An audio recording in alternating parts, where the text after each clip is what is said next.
Pessoal, então nessa segunda fase a gente vai falar sobre a questão dos direitos trabalhistas, né? Nós estamos falando aí do início do século XVIII, então essa primeira e a segunda revolução industrial, já no século XIX, elas não vão ter, você não vai ter os direitos básicos trabalhistas garantidos. Na primeira revolução industrial a gente vai ter a máquina a vapor, né? Depois vai ter aí o carvão. Com a produção de carvão você vai poder fundir o metal e aí vai se ter a criação do ferro, o cobre, o aço. E quando a gente tem essa produção em massa também, esses metais, né, o ferro, vão ser fabricados, vão melhorar-se as máquinas a vapor por causa desse ferro fundido. E a gente vai ter também, já no século XIX, a produção as ferrovias, né, vão ser importantíssimas para quê? Para o transporte dos produtos e da matéria-prima. O que é a matéria-prima? É tudo aquilo que é utilizado para se fabricar os produtos. Por exemplo, a matéria-prima do sapato pode ser couro, a matéria-prima do tecido era algodão, seda, cetim, entre outras coisas. Então a matéria-prima e os produtos vão ser, né, das ferrovias, eles vão para os navios, que vão surgir os grandes encoraçados de ferro por causa dessa fundição do metal. Então o que acontece? A indústria está crescendo, as cidades estão crescendo, mas ao mesmo tempo o trabalhador mais pobre, o trabalhador assalariado, ele não tem seus direitos básicos. Só para você ter ideia, num dia de 24 horas, trabalhava-se de 16 a 18 horas por dia, algumas vezes mais. O salário era muito baixo, as condições eram insalubres, condições assim terríveis de trabalho. Pessoas sofriam acidentes de trabalho a todo momento, morriam ou desmaiavam, principalmente quem trabalhava perto das caldeiras ou das fornalhas de carvão. Então, assim, eram condições terríveis de trabalho. Você vai ter mulheres trabalhando, crianças trabalhando. E detalhe, mulheres e crianças recebiam menos, porque compreendia-se na época que por eles serem biologicamente falando mais frágeis, né? É claro que tem suas exceções, mas via de regra, biologicamente falando, a mulher ela é mais frágil do que o homem, fisicamente. Então acreditava-se que a mulher ela produziria menos e as crianças também, quando muitas vezes isso não é verdade, porque às vezes a agilidade, né, ela acaba, nem todo trabalho é só físico. Então tinha-se esse conceito, e as mulheres e as crianças recebiam menos, e às vezes trabalhavam o mesmo número de horas. Crianças de 4 a 5 anos ajudavam na renda familiar, então eram condições terríveis de trabalho. Se você se acidentasse, se fosse mandado embora, você não tinha direito a nada, não existiam leis trabalhistas, nada que protegesse o trabalhador. Obviamente isso vai causar revoltas. A primeira revolta foi de um camarada chamado Ned Ludd. Não necessariamente a primeira, mas a primeira assim importante. Ned Ludd, né, viveu na Inglaterra.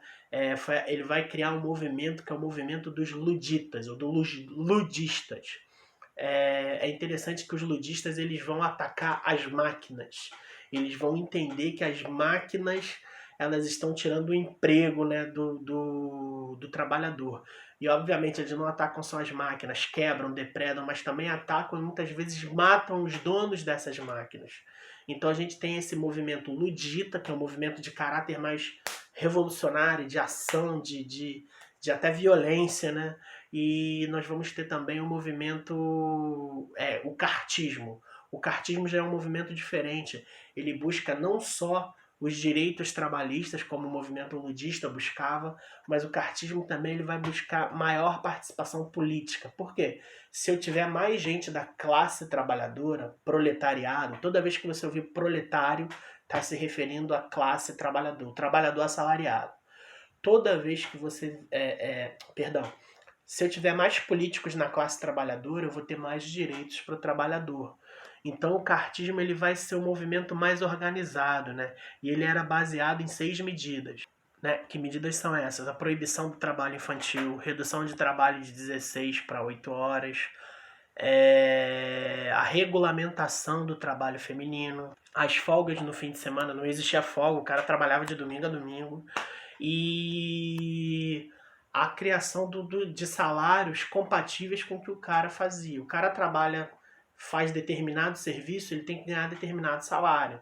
não tinha muito essa regulamentação do salário, não. Era um salário para todo mundo, uma coisa assim meio bagunçada. Você tinha alguns supervisores e capatazes, mas eram pouquíssimos, representavam menos de 5% da população trabalhadora. Então, além dessa questão é interessante a gente falar também, além dessa questão trabalhista, a Revolução Industrial ela vai produzir benefícios e malefícios. Que benefícios seriam esses? O modo de produção como a gente tem hoje, você ir comprar alguma coisa no mercado, ir no shopping, ir fazer isso, ir fazer aquilo, esse crescimento de empregos, a vida urbana, ela foi criada pela Revolução Industrial. Você tem facilidade de acesso aos produtos, isso é muito bom. Um acesso tecnológico, né? O crescimento da tecnologia, o modo de vida como nós temos hoje, ele é graças à Revolução Industrial. Agora, isso produz também alguns malefícios. Que malefícios seriam esses? Desastres ambientais, uma indústria, por exemplo, de carvão pode gerar poluição, indústrias químicas, que aí a gente já fala de um período mais atual da Revolução Industrial, né, nos dias atuais. Indústrias químicas podem poluir rios, lagos. A gente tem também o crescimento urbano desenfreado. Quando a gente teve a Revolução Industrial no Brasil, que foi tarde, a passos de tartaruga, a gente começou de fato a nossa indústria. Embora a gente tenha tido outros surtos industriais, a gente se industrializa mesmo a partir da década de 30 do século XX, 1930, há menos de 100 anos atrás. O Brasil demorou muito para, de fato, se industrializar. Então, o que acontece? Por exemplo, o crescimento desenfreado. No Brasil, a gente teve no Sudeste, né, Rio de Janeiro, São Paulo, principalmente, foram os primeiros centros urbanos aí de indústria e acabou gerando muito emprego. O que fez? Muita gente do Nordeste veio para cá para atrás desses empregos. Só que você não tem tanto emprego para o número de pessoas que estavam vindo para cá. E acabou gerando uma urbanização desenfreada. E as pessoas acabavam ficando desempregadas, não tinham onde morar, iam construindo barracos. Preste atenção que isso é muito importante.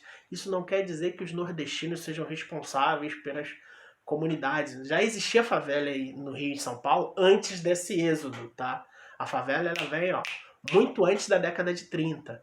Esse êxodo do Nordeste, do Norte para cá, ele começa na década de 30 e de 40, quando estava nessa Revolução Industrial. Mas a gente já vai ter as primeiras favelas no século XIX, 1800. 30 anos antes já se tinha comunidade no Rio e em São Paulo. Então, na verdade, os nordestinos são muito importantes para a criação das cidades do Rio, de São Paulo. Eles têm uma participação na mão de obra importantíssima. Eu tenho parentes nordestinos que vieram para cá e ajudaram a construir a base das sociedades aqui. Rio de Janeiro, São Paulo, Minas Gerais, Espírito Santo. Todo o Sudeste, ele deve ser muito grato ao nordestino. E, na verdade, a gente tem um certo... algumas pessoas, elas têm... Não vou dizer que seria xenofobia, porque xenofobia é aversão a estrangeiro. Mas criou-se um certo preconceito regional. A galera do Sudeste tem um preconceito em relação à galera do Nordeste. Quando, na verdade, quando muitos do Nordeste vieram para cá, a gente teve como somos todos brasileiros, houve uma mistura. Todo mundo provavelmente tem um parente nordestino. E eles foram importantíssimos nesse processo de industrialização do Brasil, da construção das cidades do Rio e de São Paulo, como elas são hoje. Bom, eu espero que esses vídeos ajudem vocês nos estudos, tá? E é isso. Boas aulas e uma boa noite.